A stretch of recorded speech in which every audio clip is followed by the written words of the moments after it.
마가복음 10장 46에서 52절 말씀을 통해서 예수님을 바라본 바디메오라는 제목으로 하나님 말씀 함께 나누겠습니다. 여러분, 예배는 누구를 위해서 드리는 겁니까? 나를 위해서 드리는 거예요? 하나님을 위해서 드리는 거예요? 예배의 주체가 누구십니까? 예배를 받으시는 분이 누구죠? 하나님이시죠. 그러니까 하나님 앞에서 우리가 지금 하나님이 받으시는 예배를 드리는 거죠. 내가 희생제물이 되어서 우리가 하나님께 바쳐지는 것이 바로 예배지요. 구약시대에는 제사를 지낼 때 뭐가 필요했습니까? 희생제물이 필요했잖아요. 근데 신약시대에 예수님께서 오셔서 세상의 죄를 짊어지시고 십자가에서 운명하심으로 예수님이 이제 희생제물이 되어주셨기 때문에 더 이상 희생제물 없이 우리가 하나님을 예배할 수 있게 된 거 아닙니까? 우리가 하나님을 예배함에 있어서 꼭 묵상하면서 예배의 자리에 나아가야 되는 성경 구절이 몇 구절이 있어요. 요한복음 4장 23절 24절 말씀 보면 아버지께 참되게 예배하는 자들은 영과 진리로 예배할 때가 오나니 곧 이때라. 아버지께서는 자기에게 이렇게 예배하는 자들을 찾으시느니라. 하나님은 영이시니 예배하는 자가 영과 진리로 예배할지니라. 이 말씀에 보면 여러분, 하나님이 누구를 찾으신대요? 예배하는 자를 찾으신대요. 하나님이 찾으시는 사람은 바로 예배자를 찾고 계신다는 사실입니다. 또한 우리가 예배를 드릴 때 영적 예배를 드려라 라고 성경이 말하고 있죠. 그러면 어떻게 드리는 예배가 영적 예배일까요? 그것도 성경이 답해주고 있습니다. 로마서 12장 1절의 말씀. 그러므로 형제들아, 내가 하나님의 모든 자비하심으로 너희를 권하노니 너희 몸을 하나님이 기뻐하시는 거룩한 산 제물로 드리라. 이는 너희가 드릴 영적 예배니라. 여기 영적 예배가 나오죠. 근데 그 앞에 어떻게 소개하고 있어요? 어떤 예배가 영적 예배래요? 너희 몸을 하나님이 기뻐하시는 거룩한 산 제물로 드리는 것. 우리의 몸을 하나님 앞에 드리는 게 영적 예배래요. 이 말씀을요, 어떤 목사님이 이렇게 전하시더라고요. 머리에 쏙 와닿았어요. 여러분, 마음은 딴 데 가 있어도 괜찮아요. 근데 몸은 여기 와서 예배드려요. 이게 영적 예배래요. 마음은 딴 데 가 있어도 돼요, 마음은. 근데 몸은 여기 와 있으라는 거예요. 왜요? 하나님 앞에 드리는 영적 예배가 뭐라고요? 몸으로 드리는 거래잖아. 너희 몸을 하나님이 기뻐하시는 거룩한 산제물로 드려라. 구약시대에는 희생 제물이 없는 예배는 없잖아요. 그런 제사는 없잖아요. 제사 지낼 때 꼭 제물 가지고 가지 않습니까? 근데 오늘날의 예배는 어떻게? 내가 뭐가 되는 거예요? 제물이 되는 거잖아요. 내가. 그걸 내 몸이라고 말하잖아요. 그러니까 내 몸이 희생 제물이 되어서 하나님 앞에 드리는 게 무슨 예배라? 영적 예배라. 이게 영적 예배예요. 그러니까 몸 따로 마음 따로가 아니라 몸이 와서 하나님 앞에 내가 희생 제물이 되어 드리는 예배가 하나님이 받으시는 영적 예배라는 거예요. 예전에 제가 그 맛 잃은 소금이라는 CCM을 소개한 적이 있었는데 설교 준비하다 또 생각이 났어요. 거기 가사에 이런 내용이 있었어요. CCM인데 오늘은 내가 해변에 갈 테니까 주님 거기에 임하소서. 내가 해변에 갈 테니까 거기에 임해 달라는 거예요. 그러면서 내가 믿기 편한 방식으로 자기를 위한 예수님을 만들어내고 십자가에 못 박히신 예수님은 없네. 나 편한 대로 믿는 거예요. 내가 주일날 오늘은 등산을 가야 되니까 주님 내가 오르는 그 산에 오늘 거기 임재해 주세요. 이게 말이 안 되는 거 아니에요? 이게 영적 예배가 아니잖아요. 여러분, 몸이 와 있지 않으면 영적 예배가 아니다라고 성경이 말하고 있어요. 제가 지금 만들어내는 말이 아니에요. 한 가지 더 우리가 묵상하고 나아가야 되는 말씀이, 자, 하나님을 기쁘시게 하는 예배를 여러분 드리고 싶죠? 예. 내가 드리는 예배를 통해서 하나님 좀 기쁘시게, 아니 뭐 재롱잔치 같은 거 여러분 어르신들 환갑잔치하고 팔순잔치 하면 그 마음 기쁘게 해드리기 위해서 뭐 합니까? 여러 가지 많은 것들 준비하잖아요. 그런 것처럼 우리가 하나님을 기쁘시게 해드리는 예배를 드리기 위해서 꼭 묵상해야 될 말씀이 있어요. 이게 올해 송은미 집사님이 받은 말씀이에요. 히브리서 11장 6절. 믿음이 없이는 하나님을 기쁘시게 하지 못하나니 하나님께 나아가는 자는 반드시 그가 계신 것과 또한 그가 자기를 찾는 자들에게 상 주시는 이심을 믿어야 할지니라. 여러분 예배할 때 믿음으로 하지 않는 예배는 하나님을 기쁘시게 못한다라는 걸 아셔야 돼요. 역으로 말씀드리면 믿음으로 예배하는 자는 하나님을 기쁘시게 해드린다는 사실이죠. 여러분 구약시대에 제일 처음으로 예배드린 사람 두 사람이 누굽니까? 아담과 하와를 통하여 낳은 아들 둘, 가인과 아벨이죠. 가인과 아벨이 하나님 앞에 제사를 지냈어요. 둘이 똑같이 제사를 지냈어요. 그런데 한 사람, 아벨이 드렸던 제사와 그 예물은 하나님이 받으시고요, 가인이 드렸던 제사와 예물을 하나님이 받지 않으셨어요. 그럼 이 말씀 통하여 보면 하나님이 받으시는 예배가 있고 받지 않으시는 예배가 있구나. 그렇잖아요. 하나님이 모든 예배를 다 받는 건 아니구나. 그런데 그 해답이, 그 원리를, 그 차이를 성경이 우리에게 알려주고 있죠. 히브리서 11장 4절. 믿음으로 아벨은 가인보다 더 나은 제사를 하나님께 드림으로 의로운 자라 하시는 증거를 얻었으니 하나님이 그 예물에 대하여 증언하심이라. 그가 죽었으나 그 믿음으로써 지금도 말하느니라. 제일 앞에 어떻게 소개해요? 믿음으로 아벨은 가인보다 더 나은 제사를 하나님께 드렸더라. 그러니까 분명한 사실은 하나님이 받으시는 예배와 예물이 있어요. 근데 하나님이 받지 않으시는 예배와 예물이 있다는 사실이에요. 바라기는 오늘 예배자를 찾으시는 하나님께서 여러분들이 희생 제물이 되어 드리는 이 몸으로 드리는 영적 예배가 믿음으로 하나님 앞에 드려져서 하나님을 기쁘시게 해드리는 예배가 되어서 그 하나님을 기쁘시게 해드림을 통하여 오는 우리에게 오는 상급은 무엇입니까? 여호와를 기뻐하라. 그리하면 내 마음의 소원이 이루어지리라. 여호와를 기쁘시게 해드리면 내 마음의 소원이 이루어지는 거예요. 이 예배를 통해서 여호와를 기쁘시게 해드림을 통해서 여러분들의 소원이 이 시간 응답되어지기를 주의 이름으로 축원드립니다. 신앙생활을 다른 말로 뭐라고 그러죠? 믿음 생활이다 라고 말하잖아요. 요즘 성령님께서 계속 제 마음에 믿음에 관한 메시지를 계속 주시는 거예요. 여러분, 믿음이란 두 종류의 믿음이 있죠. 어떤 믿음이 있습니까? 산 믿음이 있고 죽은 믿음이 있어요. 우리가 지난주에 말씀했던 묵상이 야고보서 2장 26절 아닙니까? 영혼 없는 몸이 죽은 것 같이 행함이 없는 믿음은 죽은 것이니라. 그래서 진짜 신앙인은 자기의 삶으로 자기를 증명하는 거잖아요. 그러니까 믿음이 없으면 하나님을 기쁘시게 할 수도 없고 나의 문제도 해결받지 못한다는 거 아닙니까? 오늘 본문에 보면 믿음에 관한 주제를 우리에게 보여주고 있어요. 예수님께서 이제 사역의 완성, 예수님의 사역의 완성은 무엇입니까? 뭐죠? 십자가죠. 예수님이 이제 예루살렘의 마지막으로 올라가는 건 어떤 의미를 담고 있어요? 십자가를 지시려고. 여기를 보셔요. 딴 데 보지 마시고. 예수님이 십자가를 지시기 위해서 이제 올라가시는 거예요. 예루살렘에. 그런데 예수님이 가실 때 한 동네를 지나가십니다. 다시는 이제 예수님이 이 이리로 지나갈 일이 없어요. 예수님의 마지막 길이에요. 사실은 그런데 사람들은 잘 모르죠. 예수님이 이 길이 마지막으로 가는 길이라는 것을 몰라요. 왜 모를까요? 예수님이 사역을 하시면서 제자들에게 내가 온 목적을 분명하게 얘기를 했어요. 나는 십자가를 지고 내가 고난을 당하고 내가 죽을 것이다. 그러나 3일 뒤에 다시 살아날 거야 라고 말했잖아요. 몇 번 얘기하셨어요? 3번이요. 그런데 그 말을 들은 제자들이 예수님의 말을 이해했어요? 못했어요?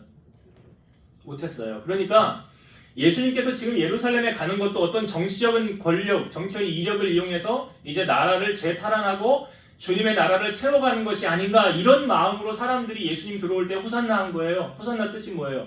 우리를 구원하소서잖아요. 주님 지금 오셔서 이제 우리를 구원하소서, 예수님이 우리의 왕이 되면 일단은 걱정할 거 없잖아요. 먹을 거. 오병이어의 기적 봤잖아요. 그리고 병든 사람 예수님 앞에 오기만 하면 다 고쳐지는 거 아닙니까?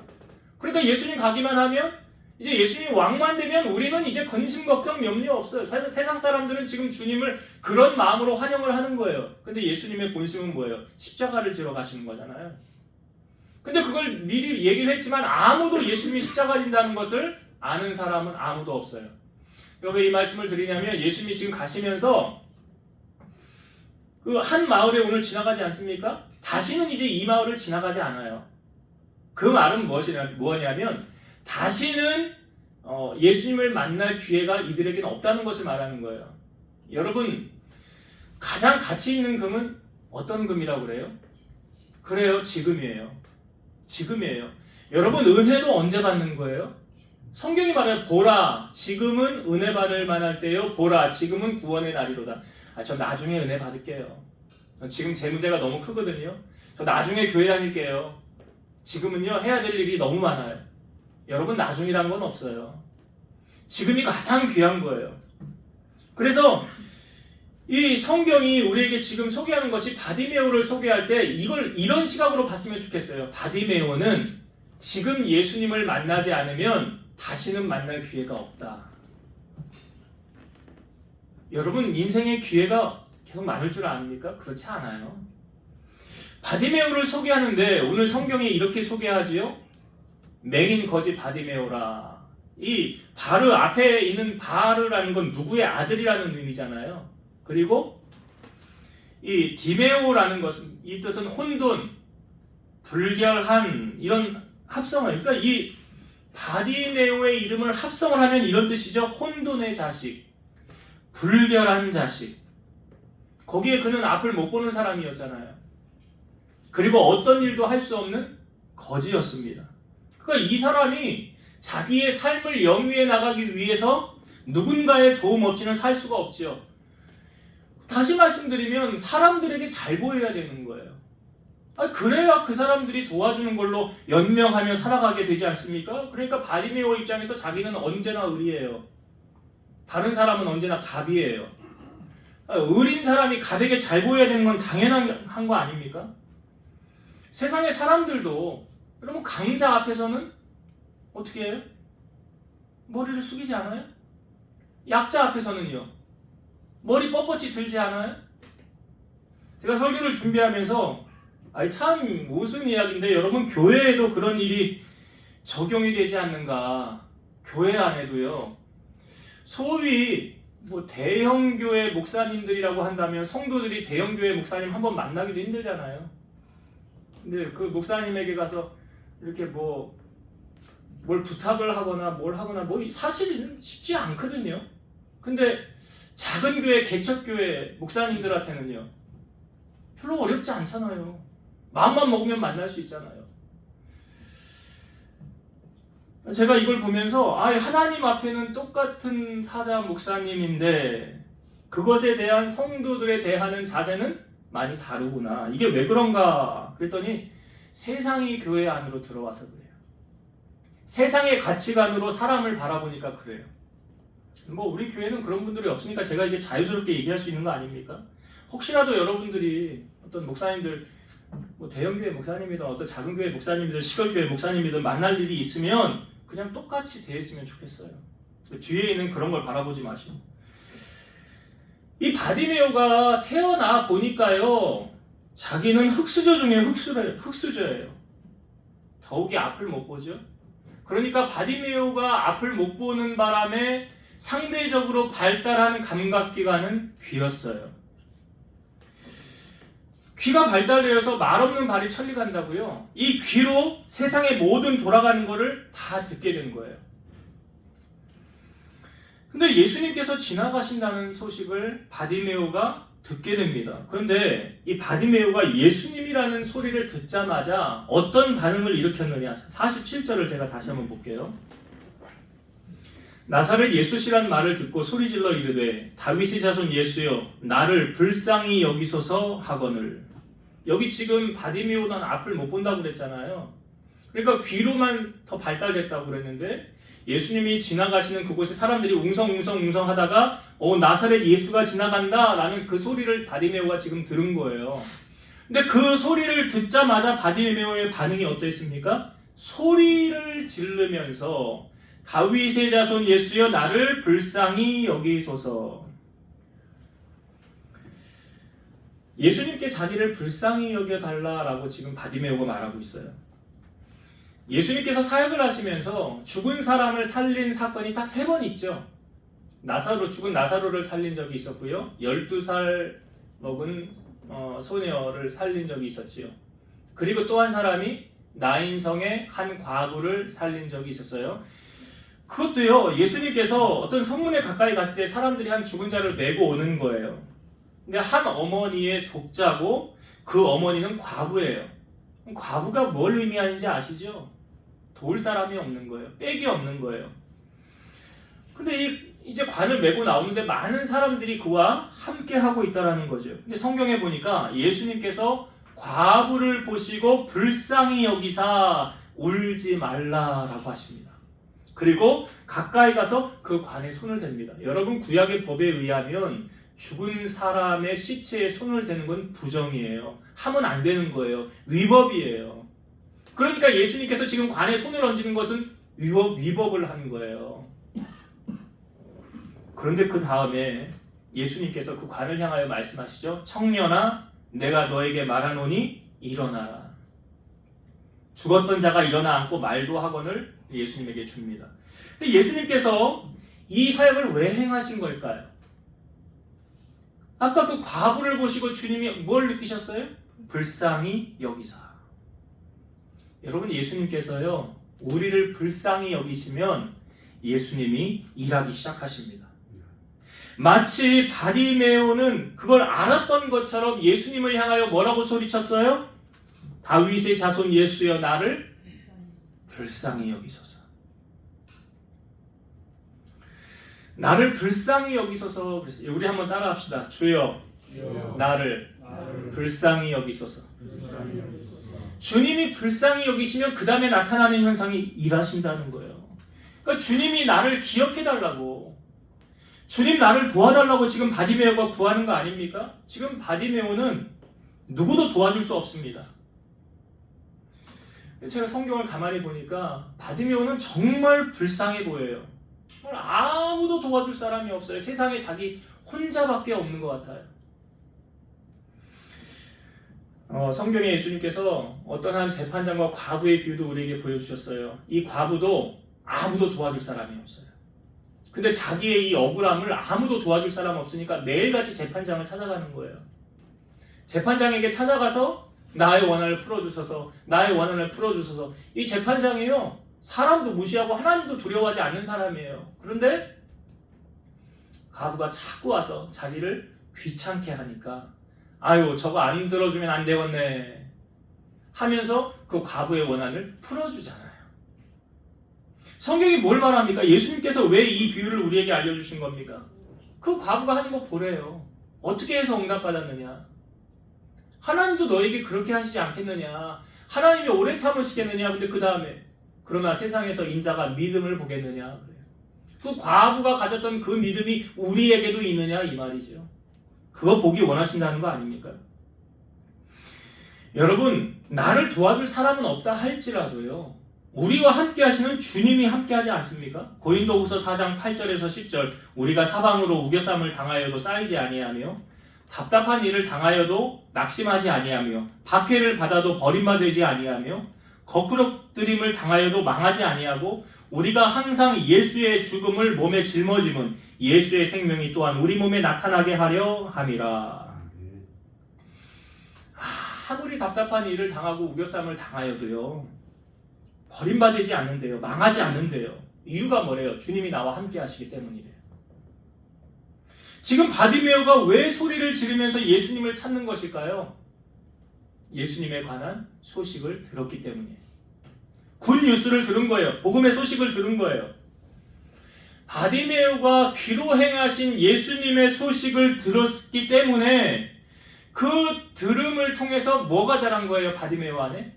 그렇죠. 믿음이 자란 거예요. 믿음이 자란 거예요.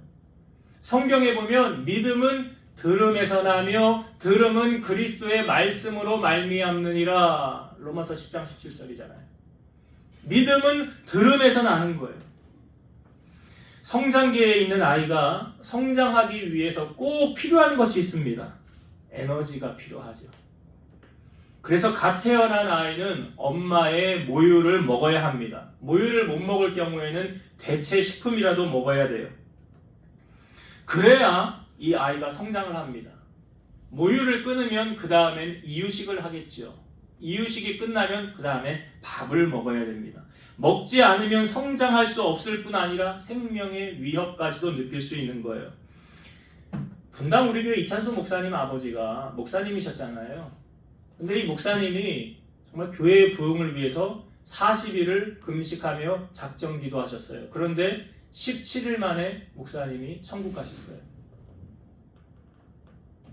모르셨나요? 인터넷 뒤져보면 다 나오는 내용이에요. 왜 돌아가셨을까요? 그래 못 드셔서 돌아가신 거예요. 여러분, 우리의 일상이요, 잘 먹고 잘 싸고요, 잘 자기만 해도 일상을 살아가는 데는 큰 어려움이 없습니다. 단지 이것이 안 되기 때문에 힘들어지는 거 아닙니까? 신앙생활도 마찬가지예요. 먹어야 될 때 먹지 못하면 잘하지 못하는 거예요. 믿음은 들음으로 나기 때문에 예배를 드리지 않으면 믿음이 자랄 수가 없습니다. 믿음이 없으면 툭하면 넘어집니다. 왜? 영양분을 공급받지 못하는 아이가 넘어지듯이 내 속사람이 강건해지고 승리하기 위해서는 말씀을 꼭 먹어야 된다는 사실이죠.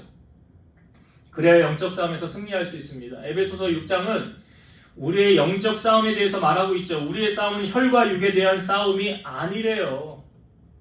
혈과 육의 싸움이 아니래요.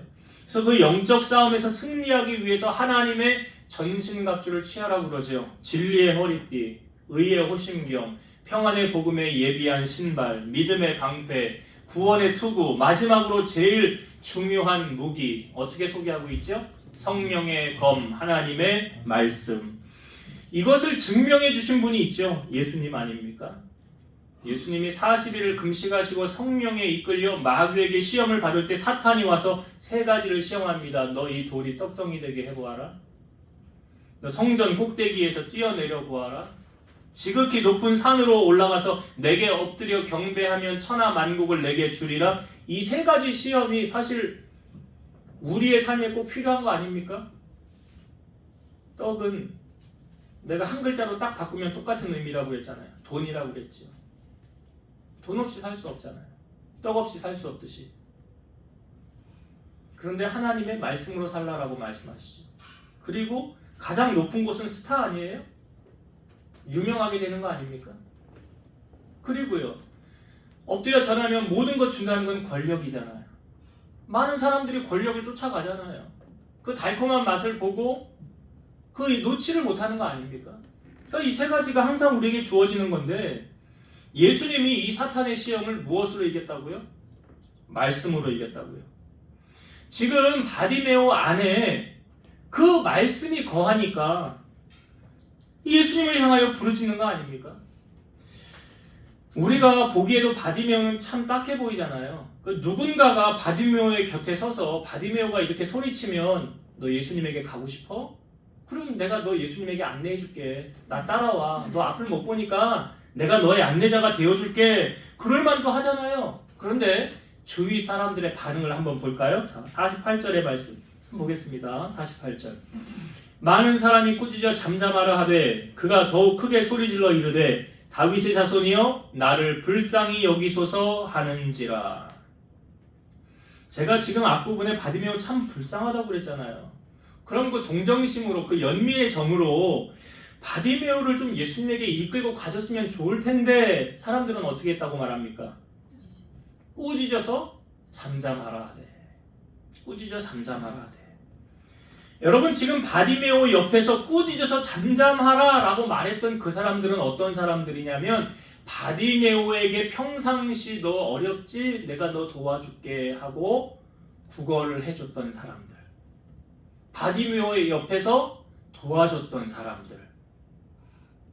그럼 바디메오는 이 사람들 말 잘 들어야 돼요? 안 들어도 돼요? 잘 들어야 되지. 왜요?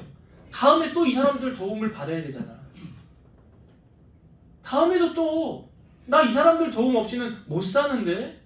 그럼 당연히 이 사람들을 시키는 대로 해야 되는 거 아닙니까? 그러니까 바디메오가 머리가 돌아가는 사람이라고 한다면 그들 말에 순복을 해야 되는 거예요.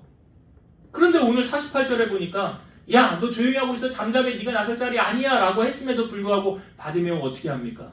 더욱 크게 소리 질러. 다윗의 자손이여 나를 불쌍히 여기소서.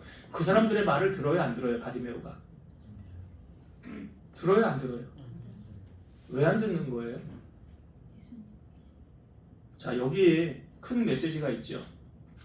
바디메오는 지금 사람의 도움을 구하지 않아요. 예레미야 17장 5절에서 6절, 여호와께서 이와 같이 말씀하시니라. 무릇 사람을 믿으며 육신으로 그의 힘을 삼고 마음이 여호와에게서 떠난 그 사람은 저주를 받을 것이라. 그는 사막의 떨기나무 같아서 좋은 일이 오는 것을 보지 못하고 광야, 간조한 곳, 건건한 땅, 사람이 살지 않는 땅에 살리라. 여러분, 솔직히 우리의 삶에 갑자기 어려움이 닥치면 사람에게 도움을 요청하세요? 하나님께 도움을 요청하세요? 그게 여러분들의 믿음이에요. 그게 나 자신의 믿음을 볼 수 있는 거예요. 사람에게 도움을 요청하는 사람은 하나님의 도움을 받지 못하지만 하나님께 도움을 요청하는 사람은 하나님께서 사람을 붙여서 그 사람을 돕게 하십니다. 이게 진리예요. 내가 사람 찾아다니면서 도움을 달라고 하면 안 도와줘요. 다 끊어요. 근데 하나님 나 도와주세요. 하나님밖에 내 도움 없어요. 그럼 하나님이 이 사람도 붙여서 돕게 하시고 저 사람도 붙여서 돕게 하십니다. 그래서 예레미야 17장 7절과 8절은 그러나 무릇 여호와를 의지하며 여호와를 의뢰하는 그 사람은 복을 받을 것이라. 무릇 물가에 심어진 나무가 그 뿌리를 강변에 뻗치고 더위가 올지라도 두려워하지 아니하며 그 입이 청청하며 가무는 해에도 걱정이 없고 결실이 그치지 아니함 같으리라. 여러분, 지금 바디메오 보세요. 바디메오가 지금 사람 의지하는 것 같아요? 예수님 의지하는 것 같아요? 딱 보이잖아요. 사람을 의지했다고 한다면 저 사람 시키는 대로 해야지. 앞으로도 저 사람 도움을 받아야 될 텐데. 찍소리 안 하고 구석에 찌그러져 있겠죠. 근데 지금 바디메오는 예수님에게 올인하고 있어요. 예수님의 도움만을 간절히 원하고 있지 않습니까? 여러분, 이게 테스트예요. 이게 테스트예요. 하나님은 우리를 위기 속에 몰아넣은 뒤에 너 어떻게 하는가 좀 보자. 마치 바디메오에게 하는 것처럼 여러분들은 선택의 상황에서 하나님과 남편, 하나님과 아내, 하나님과 부모님, 하나님과 자녀, 하나님과 권력자, 하나님과 고객, 하나님과 재력가 이렇게 견주어서 너 뭘 선택하나 내가 좀 보자. 그 선택의 순간 하나님은 우리의 중심을 꿰뚫어 보고 계신다는 사실이죠. 바디메오의 선택은 오직 예수 그리스도였어요. 오직 예수님이었어요. 다른 거 바라보지 않았어요.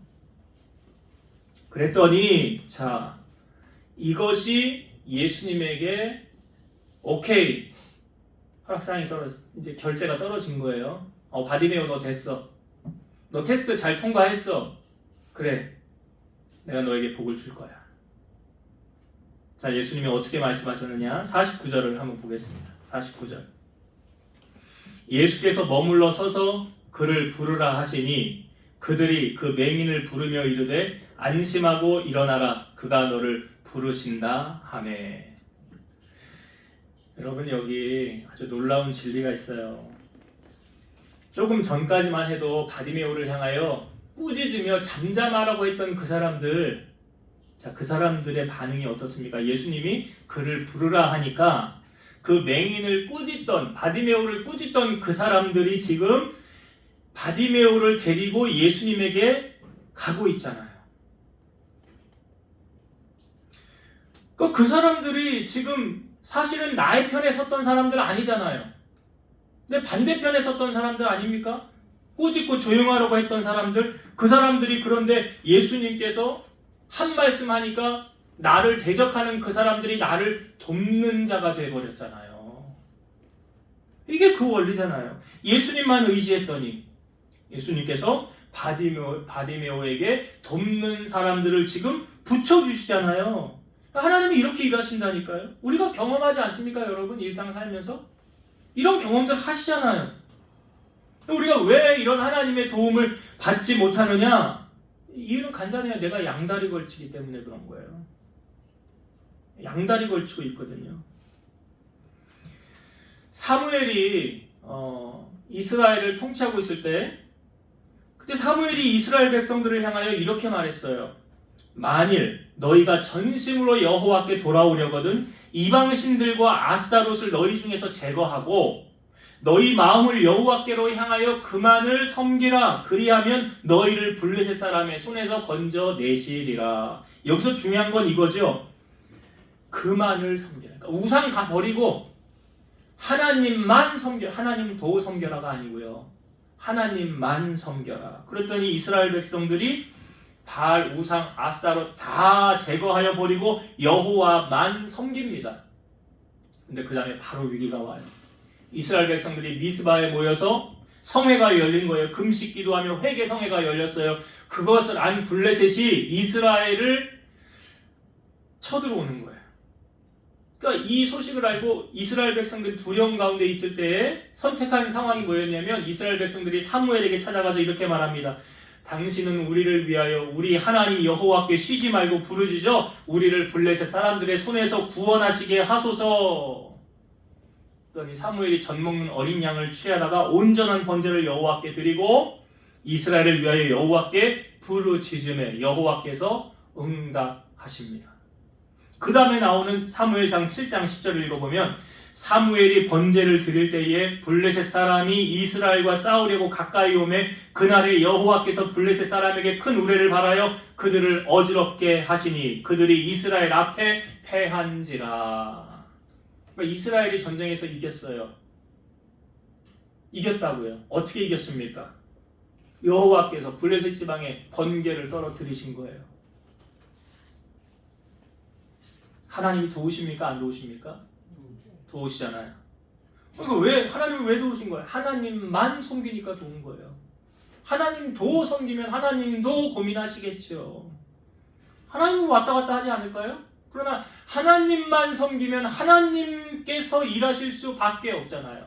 나의 도움이 여호와밖에 없는데, 난 누구도 도움이 없는데 하나님밖에 나의 도움이 없는데, 그럼 하나님이 야 네가 나만 보는데 내가 어떻게 가만히 있겠냐 하시지 않겠어요? 그 하나님이 도우셔야죠. 그러니까 지금 바디메오에게 주님이 그냥 가실 수 없는 거예요. 이거 저거 나만 바라보고 있는데, 나의 도움만 구하고 있는데, 사람들의 도움은 구하지 않고, 사람들에게 도와달라고 하지 않고, 그러니 내가 어떻게 그냥, 주님이 어떻게 그냥 지나가실 수 있겠냐고요.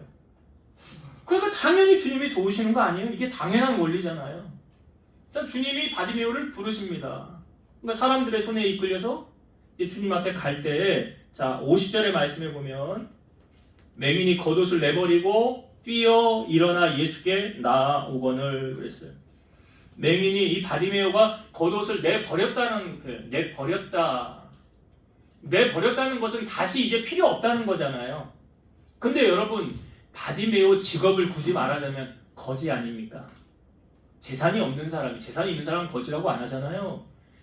재산이라고 한다면 이 바디메오에게 있어서 재산 하나는 겉옷이에요. 이거 없으면 얘는 못 살아요.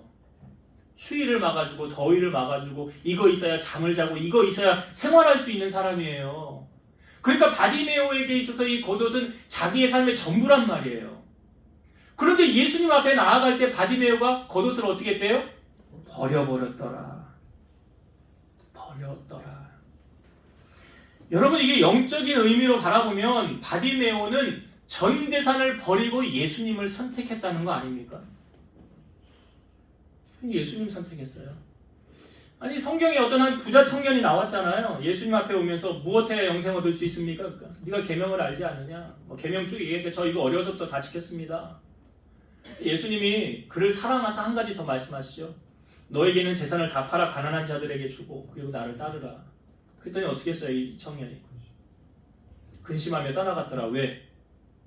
재산에 심이 많은 거로. 나 이 재산 포기 못해요. 난 이거 붙잡고 살지, 난 예수님 붙잡고 안 살아요. 그랬더니 그 다음에 바로 베드로하고 제자들이 뭐라 그래요? 주님 우리에게 오셔서 기적을 행하시지 않으셨습니까? 2배의 고기 가득 채우게 되지 않았습니까? 근데 주님이 우리를 따르라고 할 때 내가 그 고기도 버리고 배도 버리고 주님 따라가지 않았습니까? 맞지요? 다 버리고 주님 따라가잖아요. 성경의 어리석은 부자도 우리에게 보여주지 않습니까? 농사에서 잘 됐더니 어떻게 할까 하다가 창고를 허물고 더 크게 짓고 꽉꽉 채워놓고 말하기를 야 이제 나 죽을 때까지 먹을 거 다 해놨네. 이제부터 좀 즐겨볼까 했는데 하늘에서 음성이 들리죠? 내가 네 영혼을 오늘 찾으리니 그러면 네 준비한 것이 누구 것 되겠느냐. 그 다음에 나오는 말씀이 뭔지 아세요?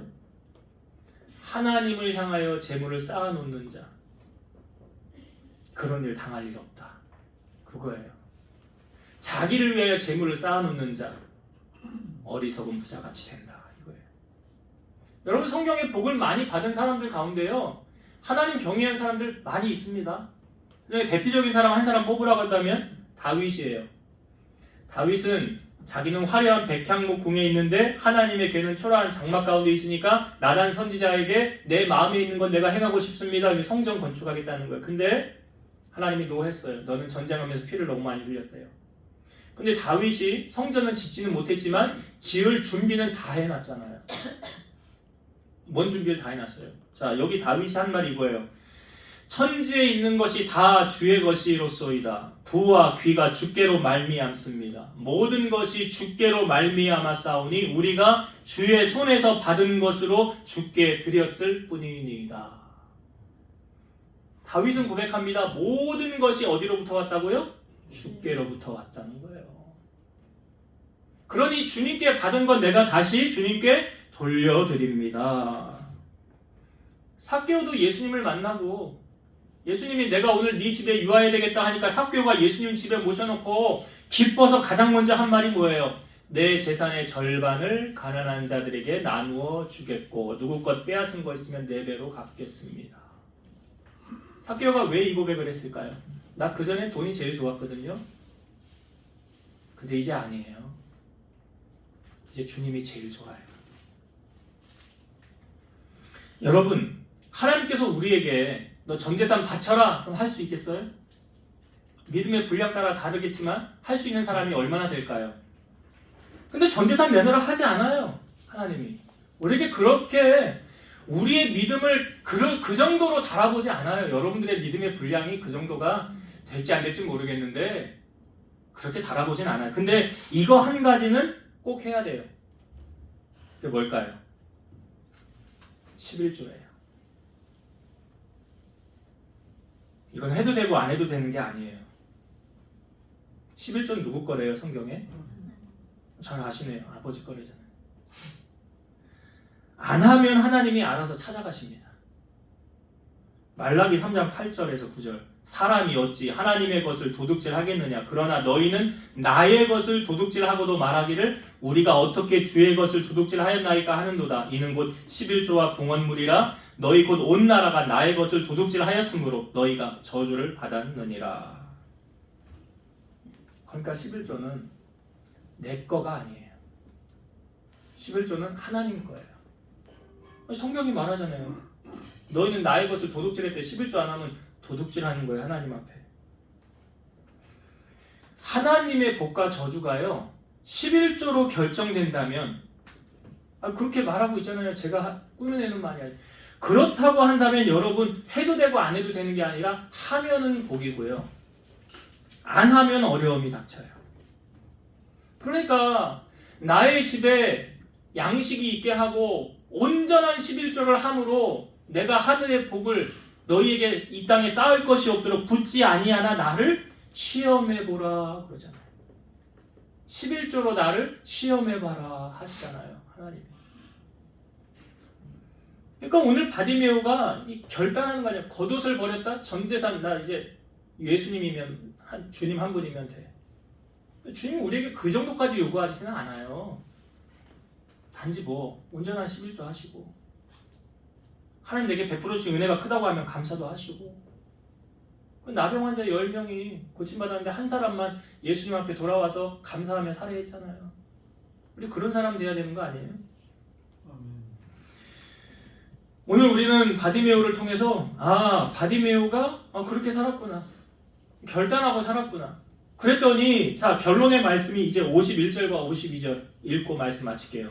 예수께서 말씀하여 이르시되 내게 무엇을 하여 주기를 원하느냐. 맹인이 이르되 선생님이여 보기를 원하나이다.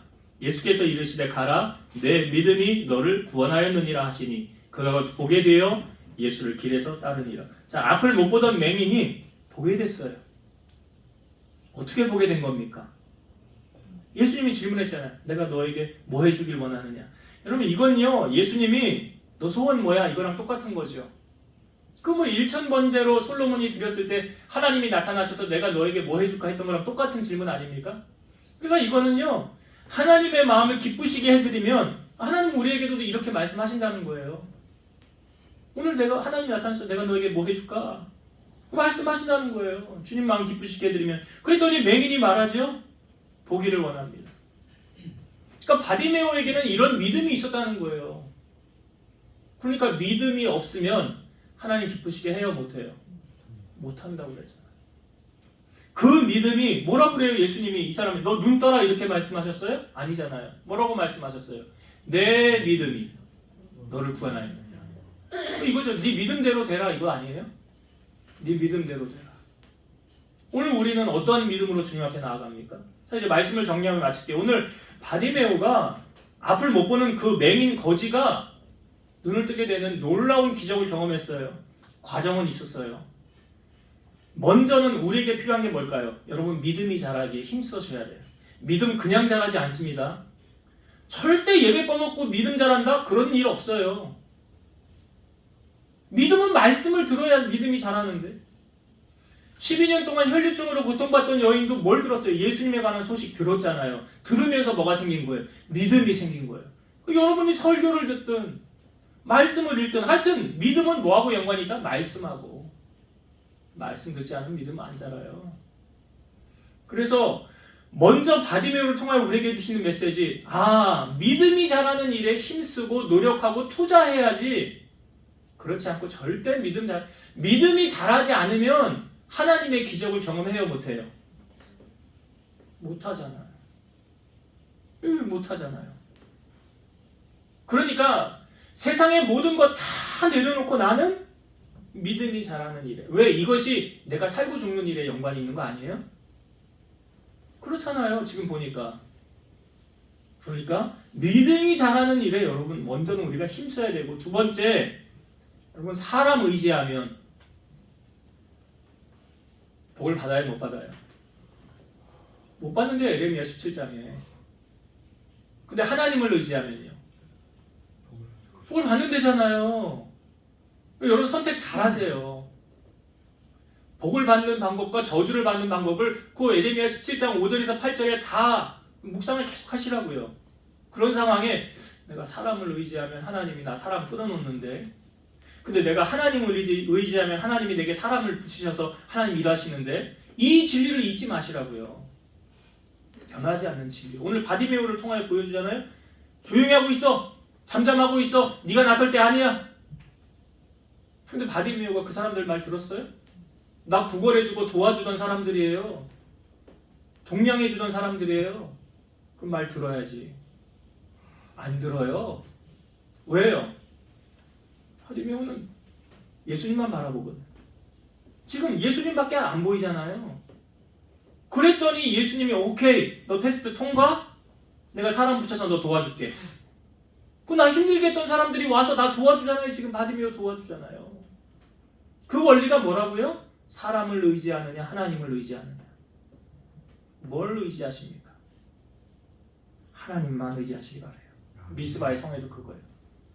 그리고 바디메오가 주님이 부름을 받았을 때 겉옷을 어떻게 했다고요? 내버렸더라. 이제 세상 것 의지하지 않으리라. 세상 것 의지하지 않으리라. 하나님과 재물을 겸하여 섬길 수 없잖아요. 같이 겸하여 섬길 수 없거든요. 하나님 한 분만 섬기리라. 오늘 여기 유혹에 많이 넘어지는 사람들 있잖아요. 돈을 쫓아가다가 어려운 날 가롯 유다 예수님 은삼십에 팔아서 어떻게 됐어요? 마귀의 앞잡이 노릇하다가 하나도 써보지도 못했잖아요. 그리고 죽었잖아요.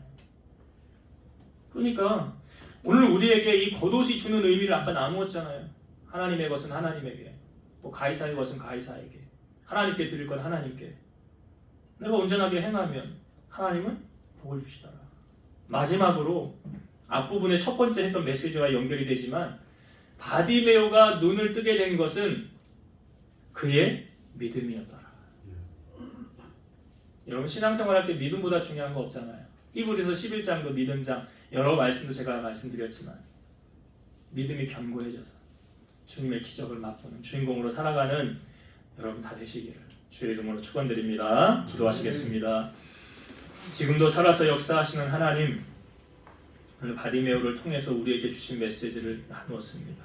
바디메오는 예수님에 관한 소식을 들었을 때에 그의 믿음이 자랐습니다. 우리가 주님의 기적을 맛보기 위해서는 먼저 하나님의 말씀이 우리 안에 거할 때 우리가 그 기적의 주인공이 될 수 있음을 고백합니다. 그러기에 믿음이 자라는 일에 우리 성도들이 투자하게 하시고 그 믿음이 자라는 그 자리에 거하게 하시고 말씀과 더불어 승리하는 인생 살아갈 수 있도록 축복하여 주옵소서. 사람을 의지하는 어리석음을 내려놓게 하시고 만군의 여호와 우리 하나님 한 분만을 믿고 의지하며 나아가는 저희들 되게 하셔서 기적의 주인공으로 살아갈 수 있도록 은혜 베풀어 주옵소서. 예수님 이름으로 기도드리옵나이다. 아멘.